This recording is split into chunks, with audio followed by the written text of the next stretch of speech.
ரட்சிக்க கூடாத படிக்கு கர்த்தருடைய கை குறுகி போகவும் இல்லை, கேட்க கூடாத படிக்கு அவருடைய செவி மந்தமாகவும் இல்லை. ஏசாயா 59:1.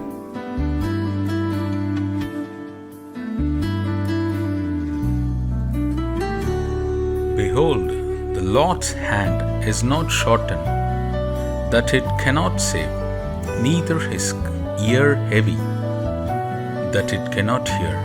Isaiah 59:1.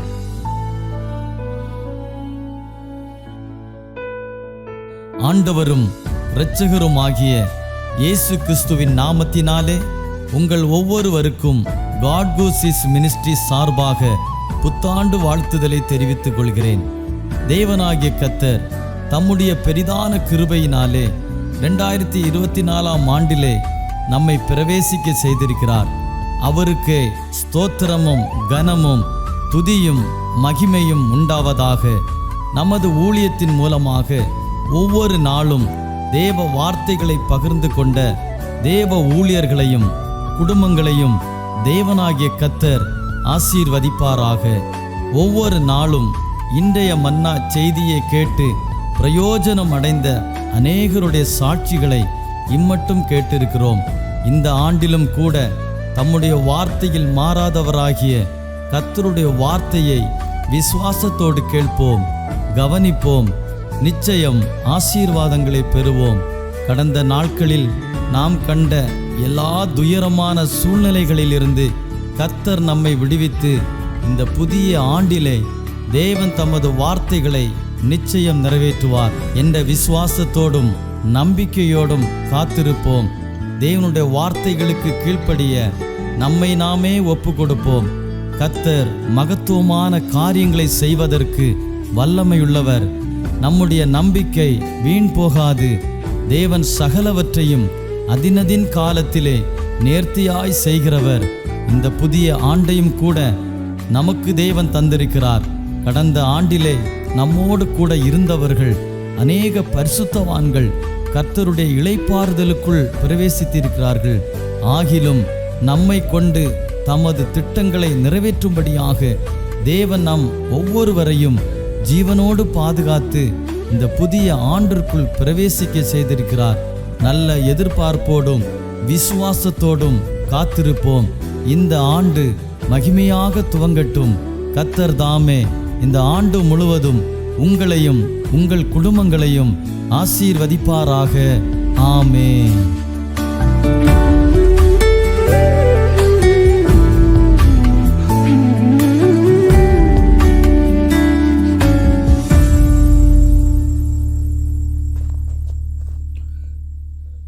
ஆண்டவரும் இரட்சகருமான கர்த்தராகிய இயேசு கிறிஸ்துவின் நாமத்திலே உங்கள் யாவரையும் இந்த காலை வேளையிலே நான் வாழ்த்துகிறேன். நம்முடைய இந்த காலை தியானத்திற்கென்று நான் எடுத்துக்கொண்ட தேவனுடைய வார்த்தையானது ஆதியாமத்தின் புத்தகம் 15ஆம் அதிகாரம் 1ஆம் வசனம். ஆதியாமம் 15:1 நான் வாசிக்கிறேன். இந்த காரியங்கள் நடந்த பின்பு கர்த்தருடைய வார்த்தை ஆபிரகாமுக்கு தரிசனத்திலே உண்டாகி, அவர், ஆபிரகாமே, நீ பயப்படாதே, நான் உனக்கு கேடகமும் உனக்கு மகா பெரிய பலனுமாயிருக்கிறேன் என்றார். இந்த வார்த்தை ஆரம்பிக்கும் பொழுதே இந்த காரியங்கள் நடந்த பின்பு கர்த்தருடைய வார்த்தை ஆபிரகாமுக்கு தரிசனத்தில் உண்டாகி, அவர், ஆபிரகாமே, நீ பயப்படாதே, நான் உனக்கு கேடகமும் உனக்கு மகா பெரிய பலனுமாயிருக்கிறேன் என்றார் என்று சொல்லப்பட்டிருக்கிறது. அதில் பயப்படாதே அப்படிலாம் கர்த்தர் சொல்கிறார். ஆனால் அதுக்கு முன்னாடி இந்த காரியங்கள் நடந்த பின்பு என்று இந்த வார்த்தை ஆரம்பிக்கிறது. இந்த காரியங்கள் நடந்த பின்புனா எந்த காரியங்கள் நடந்தது அப்படின்னு பார்க்கணுன்னா இதுக்கு முந்தின அதிகாரத்துக்கு நாம் சொல்ல வேண்டும். முந்தின அதிகாரத்தில் என்ன சொல்லப்பட்டிருக்கின்றால் சுருக்கமாக சொல்லுகிறேன். அங்கே ஒரு 4 ராஜாக்கள், இன்னொரு 5 ராஜாக்களை அவர்கள் ஒன்று சேர்ந்து நிற்கிறார்கள். 5 ராஜாக்கள் சேர்ந்து நிற்கிறார்கள். இங்கே ஒரு 4 ராஜாக்கள் சேர்ந்து நிற்கிறார்கள். இந்த 4 ராஜாக்கள் 5 ராஜாக்களை முறியடிக்கிறார்கள். அதில் யார் முறியடித்து ஓடினவங்கன்னா சோதோமின் ராஜாவும் கொமரோவின் ராஜாவும் அவர்கள் முறியடிக்கப்படுகிறார்கள், ஓடிவிட்டார்கள். அவர்கள் இந்த சோதமில் தான் ஆபிரகாமுடைய சகோதரன் லோத்து குடியிருந்தான் என்பது நமக்கு தெரியும். இந்த லோத்துடைய எல்லா பொருட்கள் எல்லாத்தையும் சகலத்தையும் அவர்கள் எடுத்துக்கொண்டு போய்விட்டார்களாம். இதை ஒருவன் ஆபிரகாமுக்கு அறிவிக்கிறான். ஆபிரகாம் அதை கேள்விப்பட்டு தன் வீட்டில் பிறந்த ஒரு 318 பேரை வேலைக்குள்ள ஆட்களை எல்லாத்தையும் கூட்டிக்கிட்டு போய் அவர்களோடு யுத்தம் பண்ணுகிறான். அந்த 4 ராஜாக்களோட யுத்தம் பண்ணி இவன் அவர்களை மேற்கொண்டு அவர்களை இந்த லோத்தையும் அவனுக்குரிய எல்லாவற்றையும் திருப்பி கொண்டு வந்து விட்டான் என்பதை நமக்கு அதில் போடப்பட்டிருக்கிறது. 14ஆம் அதிகாரத்தை மெதுவாக நீங்கள் வீட்டில் உட்காந்து வாசித்து பார்த்தீங்கன்னா தெரியும். ஆனால் இதெல்லாம் முடிஞ்சு, இந்த காரியங்கள்லாம் முடிஞ்ச பிறகு தான் இதான் ஆரம்பிக்குது. இந்த காரியங்கள் நடந்த பின்பு அப்படின்னு ஆரம்பிக்குது. கர்த்தருடைய வார்த்தை ஆபிரகாமுக்கு தரிசனத்திலே உண்டாகி அப்படின்னு ஆரம்பிக்குது. அப்படின்னா என்ன அர்த்தம், என்ன சொல்கிறாங்கன்னா, ஆபிரகாம் ஒரு பெரிய ராஜாவெல்லாம் இல்லை அந்த காலத்தில். அவன் திரளான ஆடு மாடுகளை மந்தைகளை வச்சிருந்தான், ஒரு செல்வ சீமானாக இருந்தான் என்பதை நாம் தேவனுடைய வார்த்தையிலே படிக்கிறோம். ஆனால் அவனுக்குள்ளே ஒரு எண்ணம் ஏற்பட்டிருக்கலாம் என்று வேத வல்லுநர்கள் எழுதுகிறார்கள். என்ன எண்ணம் என்றால், இந்த 4 ராஜாக்களை நாம் முறியடிச்சிட்டோம், ஒருவேளை இவங்க எப்பவும் நம்மளை தன்னை எங்கே வந்து விடுவார்களோ, தனக்கு எதிராக தன்னை மேற்கொண்டு விடுவார்களோ என்ற ஒரு பய உணர்வு அவனுக்குள்ளே உண்டாயிருக்கக்கூடும் என்று எண்ணியிருக்கலாம்.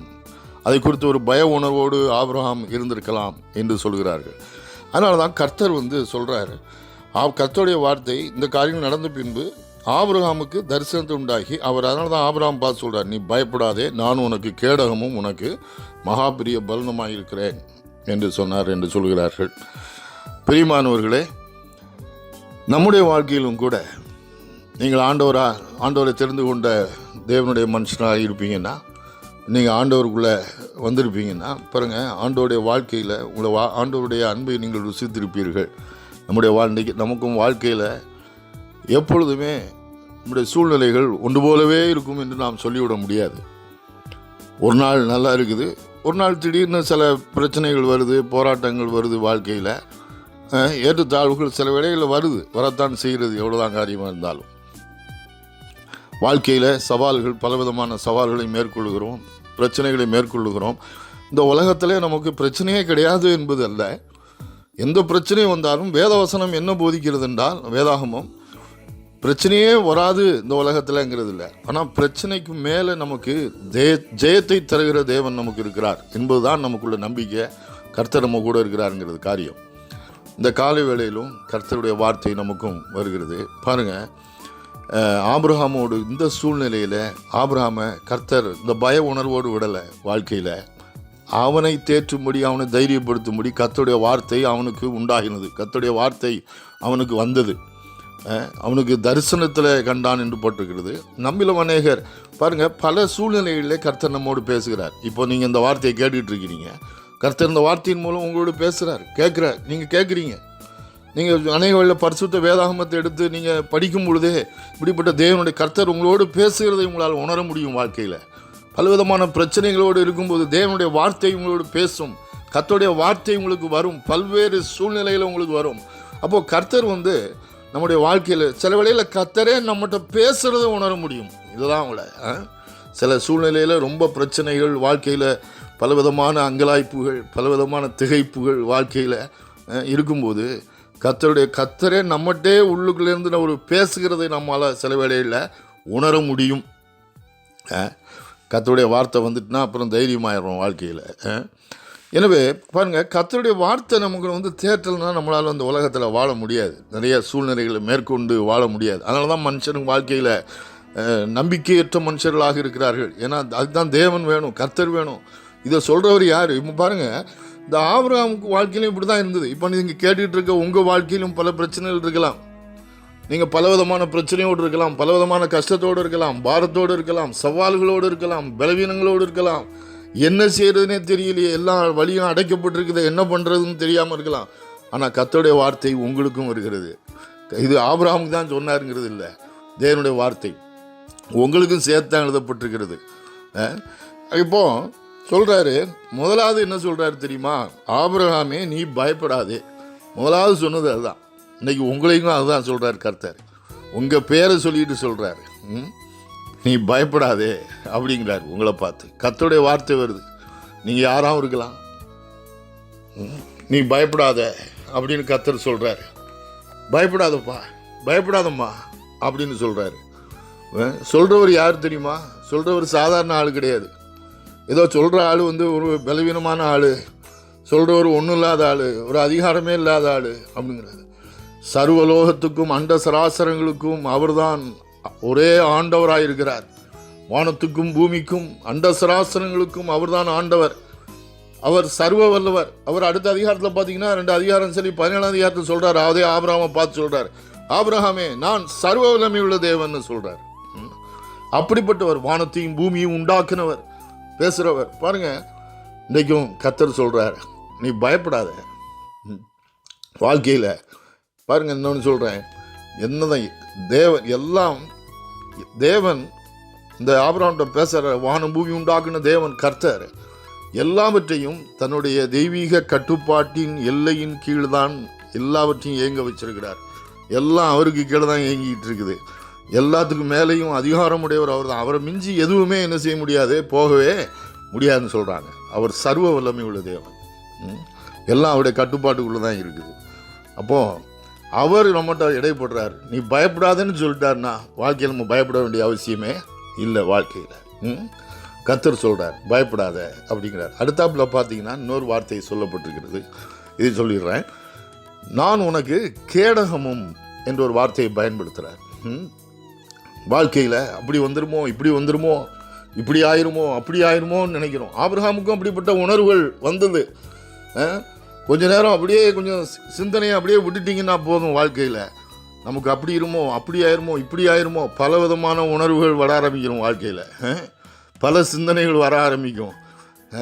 அப்போது ஆபிரகாம்கிட்ட கர்த்தர் அதனால தான் பேச, நான் உனக்கு கேடகமாக இருக்கிறேன், நான் உனக்கு கேடகம் அப்படிங்கிற, நானே கேடகம்ங்கிறாரு. பாருங்கள், இந்த கேடகங்கிற வார்த்தையை ரொம்ப ஃபெமிலியராக ரொம்ப நம்ம பயன்படுத்துகிற இடம் எபேசியர் 6ஆம் அதிகாரத்தில் நம்ம பார்க்குறோம் இல்லையா? சர்வாயுத வர்க்கம் என்ற ஒரு அந்த சாப்டரில் போடப்பட்டிருக்கிறது இல்லையா? எபேசியர் 6ஆம் அதிகாரத்தில் சர்வாயுத வர்க்கத்தை குறித்து அப்போஸ்தலனாகிய பவுல் எபேசு பட்டணத்துக்கு மக்களுக்கு எழுதுகிற நிருபத்தில் எழுதுகிறார். அதில் சொல்கிறார், விசுவாசம் என்னும் கேடகத்தை. கேடகம் என்னன்னு கேட்டிங்கன்னா, பலவிதமான காரியம் நம்மளை சுற்றி நெருங்கும்போது வரும்போது அந்த கேடகத்தை பிடிச்சிட்டிங்கன்னா எல்லாமே நம்மளை எதுவுமே ஒன்றும் பண்ணாது, நம்ம எதுவுமே செய்ய முடியாது. நம்ம அந்த கேடகத்துடைய மறைவில் இருப்போம். நாம் எல்லாமே அந்த கேடகத்தில் தான் போய் என்ன செய்யுமா முட்டும். அது ஸ்ட்ராங்காக இருக்கிறதுனால அந்த கேடயம் எவ்வளோ ஸ்ட்ராங்காக இருக்குதோ அவ்வளோக்கு அவ்வளோ நமக்கு கேரண்டி, நம்மளை எதுவுமே ஒன்றும் பண்ண முடியாது. இங்கே என்ன சொல்கிறாரு, இந்த கேடயம் இதே ஒரு கேடயத்தை தூக்கி நீ பிடின்னு சொல்லலை. இங்கே என்ன சொல்கிறாரு, நானே உனக்கு கேடகம்ங்கிறாரு. கர்த்தரை தாண்டி எதுவும் வர முடியுமாங்க வாழ்க்கையில்? நானே நிற்கிறேன்ப்பா உனக்கு முன்னாடி, நானே நிற்கிறேன், நானே உனக்கு மறைவிடமாக இருக்கிறேன், நானே உன்னை சுற்றிலும் இருக்கிறேன், எதுவும் உங்களுக்கு பக்கத்தில் வர முடியாது, நெருங்க முடியாது அப்படிங்கிறார் வாழ்க்கையில். பாருங்கள், அப்புறம் இன்றைக்கி நிறைய பேருக்குள்ள பயம் இன்றைக்கி இல்லையா? இந்த கொரோனா வைரஸ் அப்படி இப்படின்னு சொல்லி பலவிதமான காரியங்கள், பயப்படுவதற்கு நமக்கு இந்த உலகத்தில் நிறைய காரியங்கள் இருக்கிறது. ஆனால் அப்படி ஆயிருமோ, எதுவும் நமக்கு வாழ்க்கையில் நடக்காதுன்னு சொல்கிறார். அடுத்த வார்த்தை சொல்கிறாரு, நான் உனக்கு கேடகமும் மகா பெரிய பலனுமாக இருக்கிறேன். ஐ எம் யுவர் ரிவார்டு என்று சொல்கிறார்.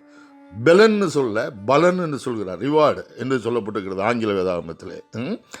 ரிவார்டு, நன்மைகள், நமக்கான ரிவார்டை கொடுக்குறவர் அவர். நல்ல ரிவார்டை நமக்கு வாழ்க்கையில் நல்ல ரிவார்டுகளை கர்த்தர் நன்மைகளை நமக்கு அருளி செய்கிறார். உங்களுடைய வாழ்க்கையில் உங்களுக்கு வர வேண்டிய எல்லா நன்மையையும் உங்களுக்கு கொடுக்குறார். அவரே நன்மைக்கு எல்லா ஊற்றுக்கும் காரணர். அவரே நன்மையாக ஊற்றுக்கும் காரணராக இருந்து எல்லாவற்றையும் நமக்கு வாழ்க்கையில் அருளி செய்கிறவர். வாழ்க்கையில் அது எப்படி நடக்கும், இது எப்படி நடக்கும், இது எல்லாத்தையும் கொடுப்பார், எல்லாத்தையும் தருவார். எல்லாம் வர வேண்டியதெல்லாம் வரும், உங்களுக்கு எல்லாம் நடக்க வேண்டியதெல்லாம் நடக்கும். அதனால் வாழ்க்கையில் எதையும் குறித்து கவலைப்பட வேண்டாம். இதுதான் கர்த்தர் இன்னைக்கு காலை வேளையில் உன்னோட சொல்கிறார். இன்னைக்கு காலையில் தைரியமாக இருங்க, நல்ல ஆண்டவரோட ஜீவிங்க, நல்ல ஆண்டவருக்காக வாழுங்க. இந்த தேவனை அறிகிற அறிவிலே வளருவோம். இன்னும் பார்த்தீங்கன்னா இதெல்லாம் ஆரம்பம்தான். இதில் இன்னும் உள்ளுக்குள்ளே போக போக அவரை நாம் அறிய ஆரம்பிக்க முடியும். அவருடைய வழிகள் என்ன, அவருடைய வழிகளெல்லாம் அறிய ஆரம்பிக்க முடியும்.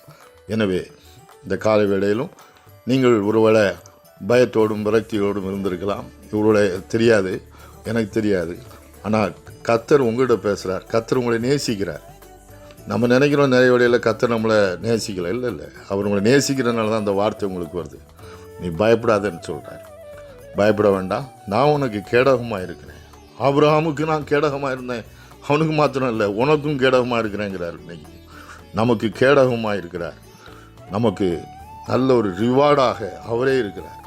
அவர் உள்ளுக்குள்ளே இருக்கும்போது நமக்கு நடக்க வேண்டியது எல்லாம் காரிய சித்தி உண்டாகும். வாழ்க்கையில் இந்த உலகத்திலும் வாழ்ந்திருப்போம். மறுமையிலும் கர்த்தர் நல்ல வாழ்க்கையை நமக்கு வைத்திருக்கிறார். சந்தேகமே கிடையாது. நாம் ஜெபிக்கலாம். அன்பின் பரலோக பிதாவே, கர்த்தராகிய இயேசு கிறிஸ்துவின் நாமத்தில் வருகிறோம். இந்த நல்ல வேலைக்காய் ஸ்தோத்திரம். இந்த வேளையிலும் இந்த வார்த்தையை கேட்டுக்கொண்டிருக்கிற ஒவ்வொரு தேவ பிள்ளைகளுக்காய் ஜெபிக்கிறேன். என்னுடைய வெவ்வேறு சூழ்நிலைகளில் இந்த காலை வேளையில் இருந்திருக்கலாம். ஆனாலும் நீர் அவரோடு பேசியிருக்கிறீர். கர்த்தாவே, பயப்படாதே என்று சொல்கிறீர். அவருடைய வார்த்தையை கொடுக்கிறீர், நேசிக்கிறீர். நான் உனக்கு கேடகமும் உனக்கு மகா பெரிய பலனுமாய் இருக்கிறேன் என்று சொல்லுகிறீர். கர்த்தர் இந்த வார்த்தையினாலே அவளை தைரியப்படுத்தும், தொடர்ந்து பலப்படுத்தும். உடைய ஆவியானவர் தாமே கூடவே இருந்து அவர்களை பலப்படுத்தி, திடப்படுத்தி, தைரியப்படுத்தி வழிநடத்தும்படி ஜெபிக்கிறேன். நடக்க வேண்டியது எல்லா காரியமும் நடக்கட்டும், வர வேண்டியது எல்லாம் வரட்டும், எல்லா தடைகள் நீங்கட்டும் இயேசு கிறிஸ்துவின் நாமத்தில். எல்லா வழிகள் திறக்கட்டும் இயேசு கிறிஸ்துவின் நாமத்தில். எல்லா வழிகளை உண்டாக்கி கொடுத்துள்ளோம். நீர் நல்லவர் என்பதை ருசிக்கட்டும் கர்த்தாவே. கூடவே இருக்கிறீர் இந்த உணர்வை கொடுத்துள்ளோம்.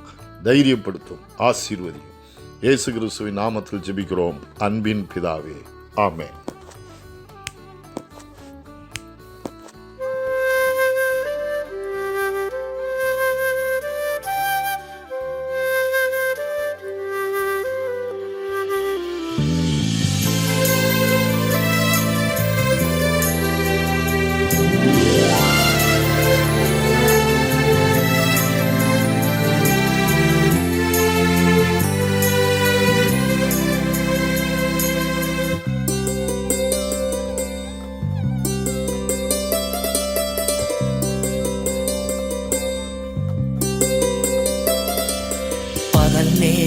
பாடல் நீரே, இரவெல்லாம் கனவு நீரே, மேலான சந்தோஷம் நீரே, நாளெல்லாம் உமை பாடுவே. என் மேலான சந்தோஷம் நீரே, நாளெல்லாம் உமை பாடுவே.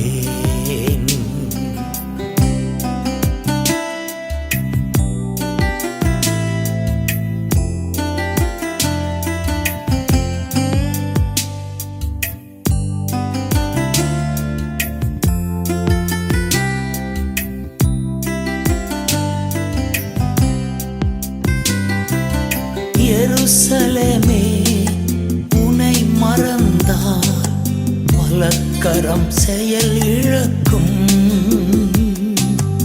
எருசலேமே, உனை மறந்தால் வலக்கரம் செயல் இழக்கும். மகிழ்ச்சியின் மகுடம கருதாவிடில் நாவு ஒட்டி கொள்ளும். என் மகிழ்ச்சியின் மகுடம கருதாவிடில் நாம் ஒட்டி கொள்ளும். மகிழ்ச்சியின் மகுடம் நீர்தானையா என் மணவாளரே, உமை மறவேன். மகிழ்ச்சியின் மகுடம் நீர்தானையா மணவாளரே, உமை மறவேன்.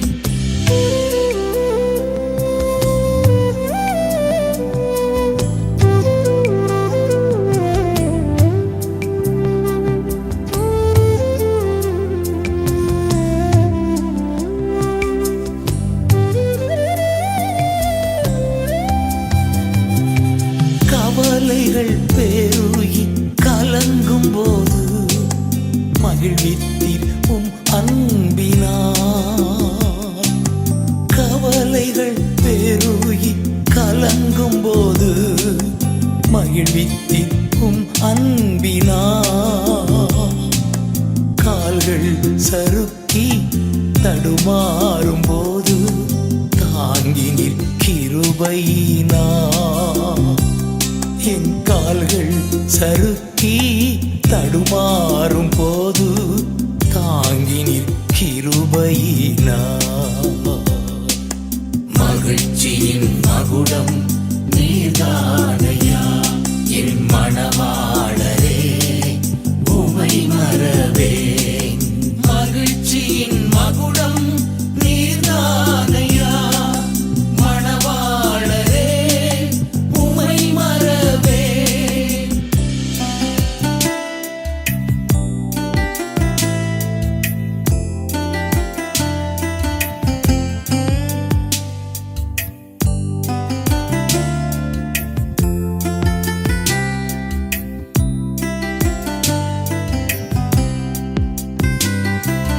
தாய்மடி தவழும் குழந்தை போல மகிழ்ச்சியாய் இருக்கின்றேன் தாய்மடி தவழும் குழந்தை போல மகிழ்ச்சியாய் இருக்கின்றேன் எப்போதும் எப்போதும் நம்பியுள்ளேன் உம்மையை நம்பியுள்ளேன்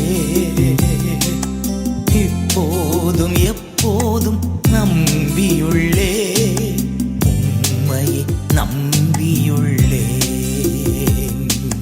மகிழ்ச்சியின் மகுடம் நீர்தானையா என் மணவாளரே உமை மறவேன் மகிழ்ச்சியின் மகுடம் நீர்தானையா மணவாளரே உமை மறவேன் பகல் நேர பாடல் நீரே